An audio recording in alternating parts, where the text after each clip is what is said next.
উঠেছি এবং আমি মন খুলে দূরে কথা বলবো। আর সেই সুযোগটি করে দিয়েছেন আমার এই লিভেন গ্লোবাল। আমরা সবাই লিভেন গ্লোবালের জন্য একটা তালি দিই।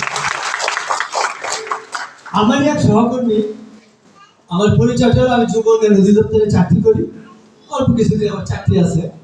আমার আজকে 18 বছর যাবৎ আমি ডায়াবেটিসে আক্রান্ত এবং প্রথম 6-7 বছর আমি কোনো ইনসুলিন নিইনি।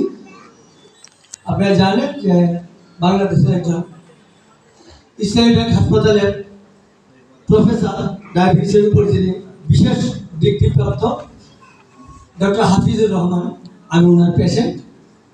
প্রথমত আমি কিছু ট্যাবলেট দিয়ে শুরু করেছিলাম।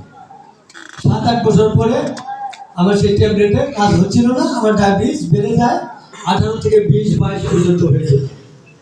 তো এক পর্যায়ে যখন আমার কাজ হচ্ছিল না, তখন উনি আবার আমাকে ইনসুলিন দিল এক বেলা করে। সেই ইনসুলিনের পরিমাণ ছিল 16। আমি প্রত্যেকদিন সকালবেলা ঘুম থেকে উঠে খালি করে 16 পয়েন্ট ইনসুলিন আমার নাভির গোড়ায় বা শরীরের যে কোনো মাংসের পেশিতে আমি প্রয়োগ করতাম। এই করে আমি আরো 3 বছর ইউজ করলাম। 3 বছরের মধ্যে অলরেডি আমি আবার 2 বারে চলে গেলাম। আমি ইনসুলিন 2 বারের মধ্যে চলে গেলাম। রাতেও দিতে হলো, রাতে দিতে সকালে দিব 16 আর রাতে আমি দিতে 12 খাওয়ার আগে। এর মধ্যে কিন্তু আরো 5টা ওষুধও ছিল, এমপার্টিন, লিভার গ্লোবাল, এই জাতীয় আরো 3-4টা ওষুধ আছে। আপনারা জানেন যারা ডায়াবেটিস আছে কি কি ওষুধ খেতে হয়, আমি খেয়ে এবং কন্টিনিউ চলতেছিল। আমারই এক সহকর্মী, যিনি আপনারা তার নাম শুনেছেন, তার বক্তব্য শুনেছেন, সে হচ্ছে শুধু মাগুরা থেকে আগত আকিদুল ইসলাম, আমার সহকর্মী। সে আমরা একই অফিসে চাকরি করি। আমি প্রধান কার্যালয়ে অফিসে আছি, উনি মাগুরাতে আছেন। তা ওই মাগুরার যে ভদ্রলোক আকিদুল সাহেব আমাকে খুব পছন্দ করেন, যে কোনো কারণে হোক অফিসিয়ালি ভাবে আমাকে খুব পছন্দ করে।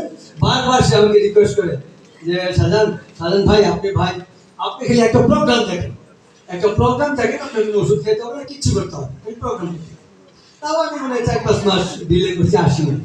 তারপরে আমি একদিন অনেক ইয়ার পরে আমি তার পিড়াপিড়িতে আমি 2 দিন যাই, বন্ধুর দিন তো বাসায় আছি। আর তখন আমি এই প্রোগ্রামটা চৌধুরীপাড়া আবুল হোটেলে ওনাদের অফিসটা ছিল, আমি ওই অফিসে যাই। সেখানে এই প্রোগ্রাম একটা হতেছিল। সেই প্রোগ্রামের যিনি এই প্রোগ্রামের এবং স্টেম সেলের উপর বিশেষ ডিগ্রিপ্রাপ্ত ডক্টর